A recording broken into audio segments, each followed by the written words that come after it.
I hated to ask, but could I crash at your place for a few days? Dad had been kicked out of the family home by my sisters and mom, and now he stood at my doorstep. Seeing Dad, who had always been so strong, talk about reaching his limit, I blamed myself.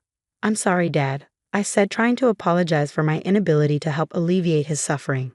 In that moment, as I struggled with my guilt, my husband Ethan spoke up.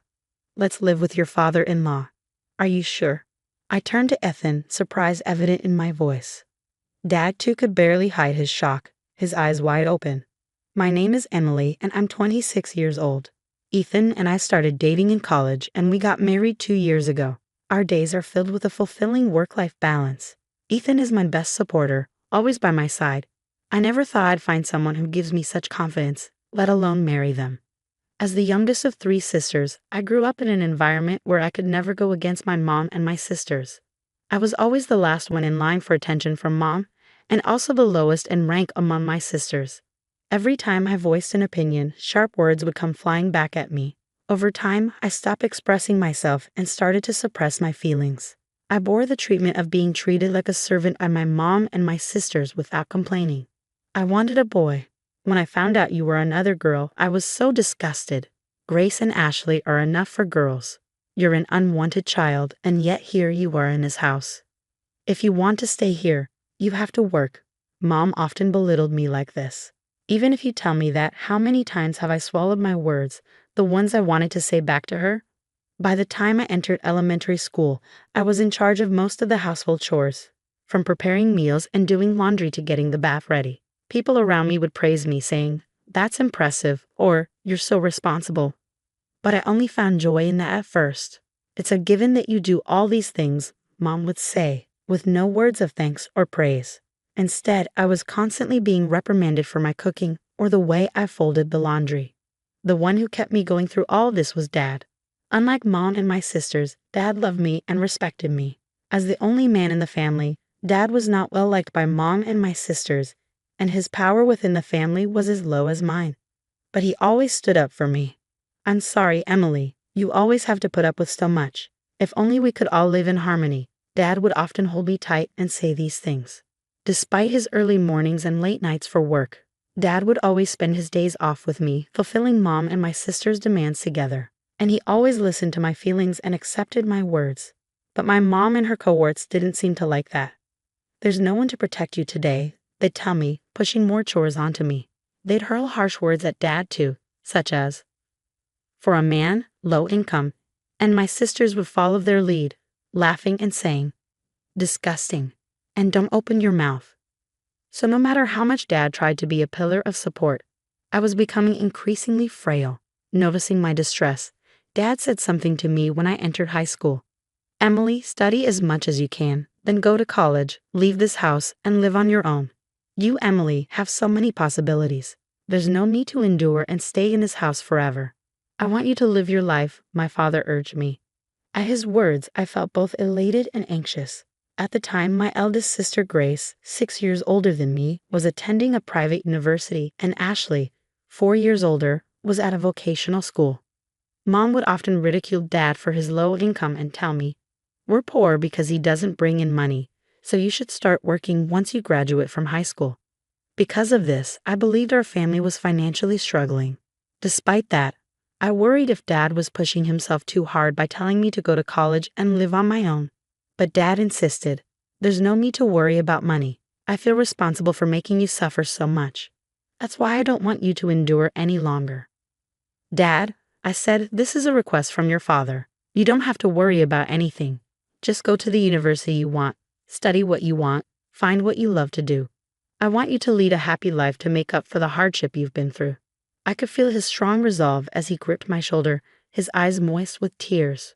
From then on, I devoted myself to the studies I had neglected, juggling the overbearing instructions from my mom and sisters.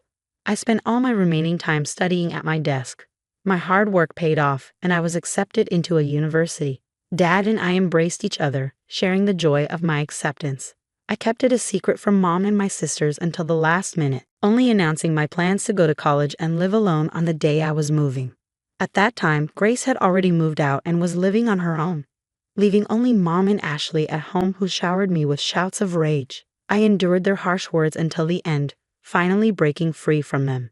I kept my new mobile phone, a gift from Dad, a secret, not telling them which university I was going to or where I was going to live. Though I stayed in touch with Dad, I started a life without any involvement with my mom or my sisters. But just because I escaped from them didn't mean my university life was smooth sailing. I wasn't used to speaking my mind, and as a timid person, I was somewhat invisible in my department, unable to make friends. Then Ethan reached out to me. "What do you think, Emily?" I was surprised when Ethan, the bright and central figure of the group, spoke to me. I was already uncomfortable speaking in front of people, and being put on the spot left me speechless. But Ethan pressed me. "You have thoughts, right? Share them. We won't know unless you say something," he said. Initially, I thought of Ethan as pushy and inconsiderate. But as time passed, I came to see the kindness in Ethan, how he respected people's opinions. Thanks to Ethan, I started to make friends. Before long, I found myself drawn to him, and by our 3rd year, our relationship had progressed to dating. When I started dating Ethan, Dad excitedly congratulated us. And when I found a job, when Ethan and I decided to move in together, and when we decided to get married, Dad celebrated my happiness as if it was his own. But I had always been worried about Dad. Since starting university, I hadn't been home and hadn't seen Dad even once. We stayed in touch, but I was still concerned. Dad was living at that place with Mom and the others. I had no doubt he was still enduring snide comments from Mom and Ashley, still spending his days under their domineering instructions. "Dad, I'm happy today because of you. Back then, I was powerless and always needed your help. But things have changed. I'm working now, and I'm married. I have someone who supports me, so now it's my turn to help you. Please let me know if you're in any trouble." I told him I announced my marriage. Having learned the importance of expressing my feelings to others since being with Ethan, I was finally able to put into words what I had never been able to tell Dad before. "Thank you," Dad replied, but until now, 2 years later, Dad never asked me for help. Furthermore, recently, I heard that Grace, who was supposed to be living alone, quit her job and returned to her parents' house. My worry for Dad had only increased. Then, one day, the doorbell rang just as I was confiding in Ethan about how worried I was about Dad. December was almost over, and even though it wasn't even 4 p.m., it was already getting dark outside. We had no scheduled deliveries, so we were surprised when we looked at the screen of the intercom. The person shown by the camera was none other than Dad. I rushed to the front door and opened it, seeing Dad for the first time in 8 years. His cheeks were hollowed out, and there was more white than black in his hair. He looked visibly unwell. I instinctively knew that his sudden visit without any notice wasn't for a casual reason. "Dad, what's happened?" "Please come inside. It must be cold outside," I said, concerned. Dad was wearing trousers and a long-sleeve shirt, even in December. He seemed too thin, and I wondered why he would be outside dressed like that. But the reason was revealed from Dad's mouth. "Dad was kicked out of the house by Mom and the others," he said, his voice heavy with sadness. "He told me to go buy dessert, so I went to the nearby convenience store. But when I came back, the house was locked. I asked them to open up, but they told me not to come back and didn't let me in." "What?" I exclaimed, shocked by what I was hearing. "I left the house without my phone or jacket, but I waited for several hours, and they didn't seem to let me in," Dad added, rubbing his cold body as he told us about what happened that day. I quickly made some hot tea and gave it to Dad. He held the cup of tea with both hands to warm up and muttered softly, "I might not be able to go back to that house again." "Why?" I asked, concerned. Ever since Grace came back, Mom and the others' attitude got even worse. I was feeling at my limits too, and then they did this to me. I don't even have the energy to go back. I think I should look for a monthly apartment and think about what to do in the future," Dad explained. "I'm sorry, but could I stay here for a few days? I'll leave as soon as I find an apartment," he added, his voice filled with weariness. I was worried, but I hadn't imagined it was this bad. Dad, who never complained before, was talking about his limits. "I'm sorry, Dad." I began ready to apologize for knowing about his troubles and not being able to do anything when Ethan spoke up. "Let's live with your father." Ethan raised his voice. "Are you sure?" I turned to my husband in surprise. Dad, too, unable to hide his surprise, opened his eyes wide. "Sorry for being blunt, especially since we just met, but your father-in-law doesn't look too healthy. I think it would be best if we lived together to help him recover." Everything else can be figured out later, of course, only if he's okay with this, Ethan explained. Ethan's suggestion left Dad and me with nothing but gratitude, and so our new life as a trio began. Just a few days after Dad moved in, our doorbell rang again.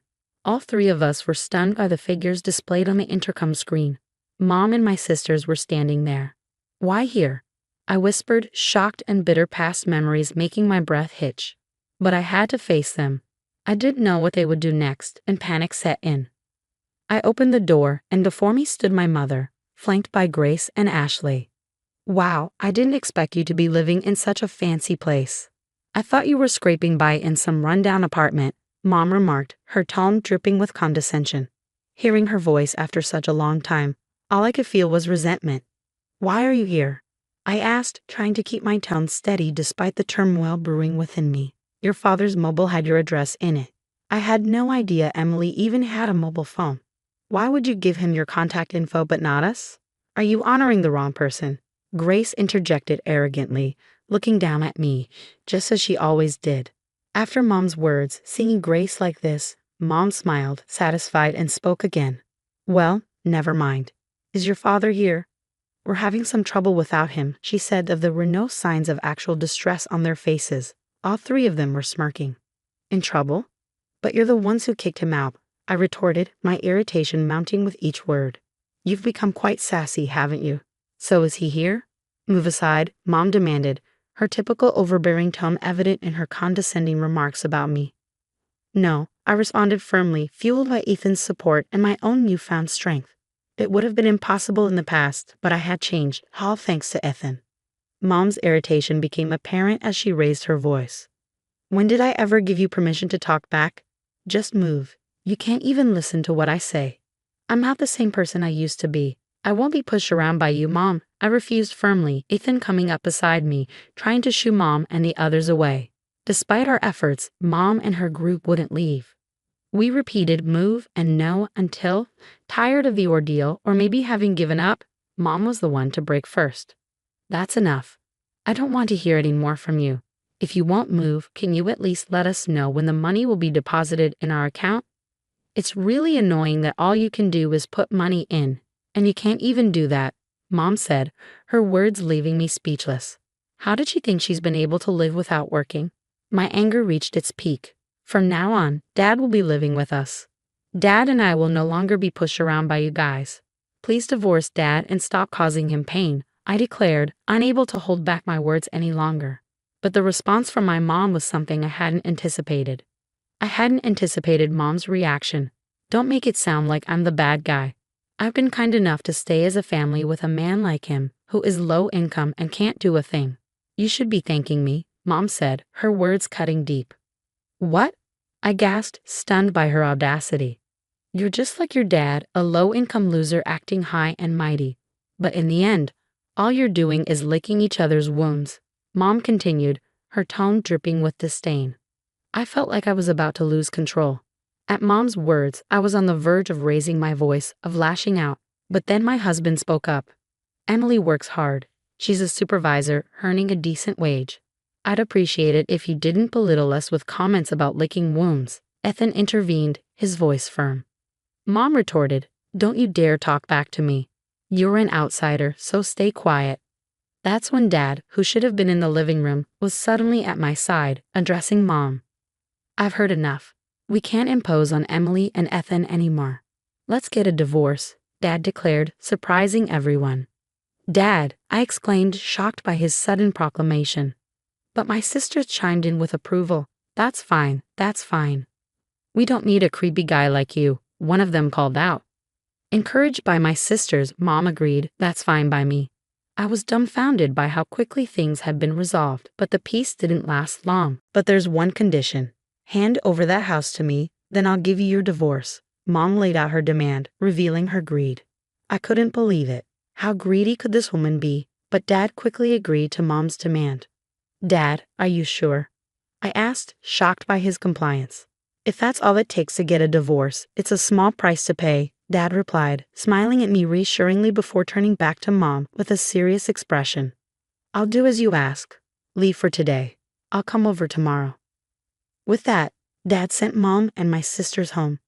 They continued to belittle me until the end, but I didn't care. I felt guilty for pushing for a divorce and causing Dad to lose his home, but Dad patted my shoulder reassuringly. "It's not your fault, Emily. In fact, I'm glad you spoke up," he said. The next day, Dad went back home one last time with the divorce papers. He made Mom fill out the divorce application, handled some paperwork, and packed his belongings. When Dad returned from our family home, he looked somehow lighter. It was sad to see the house go to Mom and my sisters, but if Dad felt relieved, I was okay with it. A few months later, Dad told me what had happened to Mom and my sisters.